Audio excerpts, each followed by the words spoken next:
Hi guys, hey, I want to talk to you about some bee-friendly plants. These are plants particularly heavy with nectar that the bees love. They turn that into honey.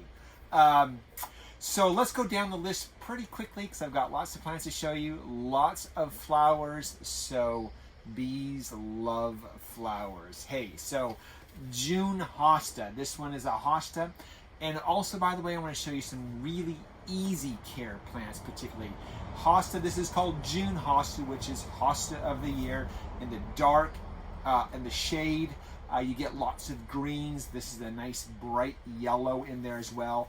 Where do the bees actually like is the blooms that come out, and nice stalks of bloom, and love those. Nice thing about that hosta is that it comes back dependably every year. So really, really easy. And speaking of easy, I want to show you the salvias right here. This one particularly, salvia. Take a look at those blue blooms.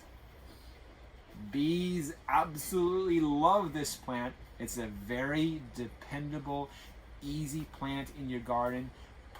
Plant it in the ground or in a container, and comes back every year. Dies back down to the ground during wintertime, goes to sleep, but comes back dependably and more full every year.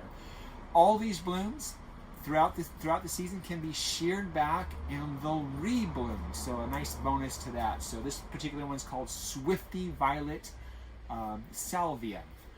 Unusual plant that I want to show you is this guy. Take a look at this one. See that? This one is a Stachys. Now, I call this one the 7-Up plant because if you like the unusual, and who doesn't like the unusual, is that this one is a nice, I want to say a party trick plant in that it smells just like 7-Up. Pretty neat. So bees love this one. Nice, easy perennial. And to show all of your friends, it smells like 7-Up. So another one that I like, of course, are all the roses. I don't carry many roses, straight, believe it or not.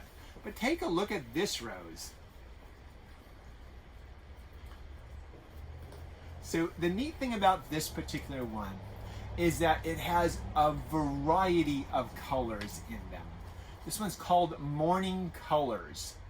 Really an easy rose to grow.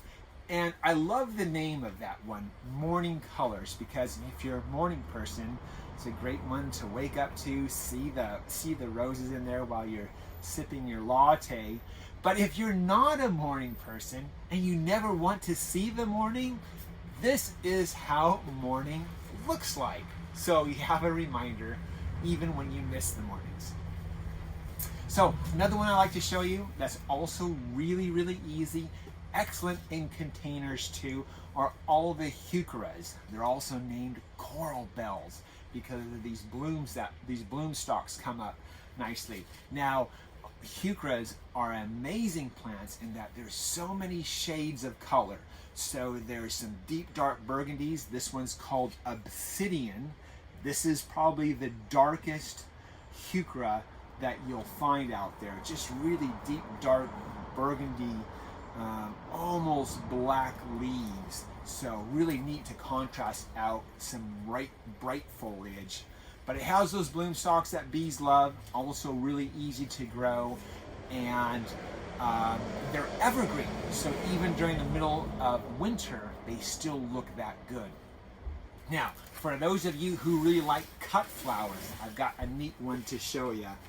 Take a look at this one. This is Alstroemeria. Alstroemerias, you do get bunches of Alstroemeria in the, at the florist for cut flowers, and you can grow your own cut flowers. The neat thing about the Alstroemerias is they bloom and rebloom and rebloom. They do die back during the wintertime, they go to sleep, but again, they come back dependably even more full the next year. So give this some room. This one here is particularly called Colorita Elaine. One helpful hint, by the way, is when you pluck these blooms, take the bloom stalk and pull it right straight out. So you don't need to cut the blooms, but pull it straight out. It encourages it to bloom, to rebloom quicker.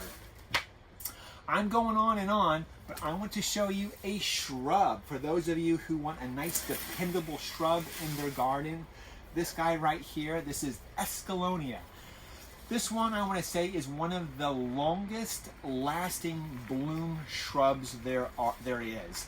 And the neat thing about it, it's nice and evergreen, deep, dark, glossy green leaves. You can grow it as a nice full shrub. And here's the trick on the Escallonia. This one, did I tell you already it's called Pink Princess? Can't remember. Anyway, the neat thing about this is that it comes out with a flush of bloom in the springtime. So these gorgeous pink blooms, bees just love it, especially early in the season because they're hungry, looking for that nectar and the pollen that collects on their legs. And so you'll get a full shrub, 4, 5 feet, 6 feet tall, however you shear it. And what you can do is after that finishes blooming is to give it a good haircut. And if you give it a good haircut, you'll have that sporadic blooming throughout the summer months. So neat one if you like lots of bloom and you want a dependable evergreen shrub in the garden. One last one, I got you. I know you're thinking, I want something native. Well, here it is. This guy is a Vaccinium. It's our evergreen huckleberry.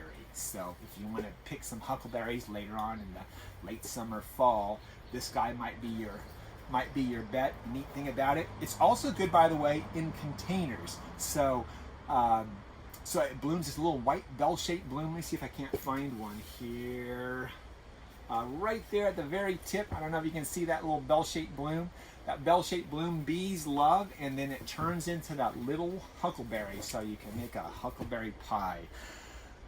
If you're into huckleberry pies, just eat them fresh. Anyway, guys, that's what I have for you today. I've got this all on a link to down below that you can go directly to the store, and of course you can order them and have them in your garden. So guys, talk to you later.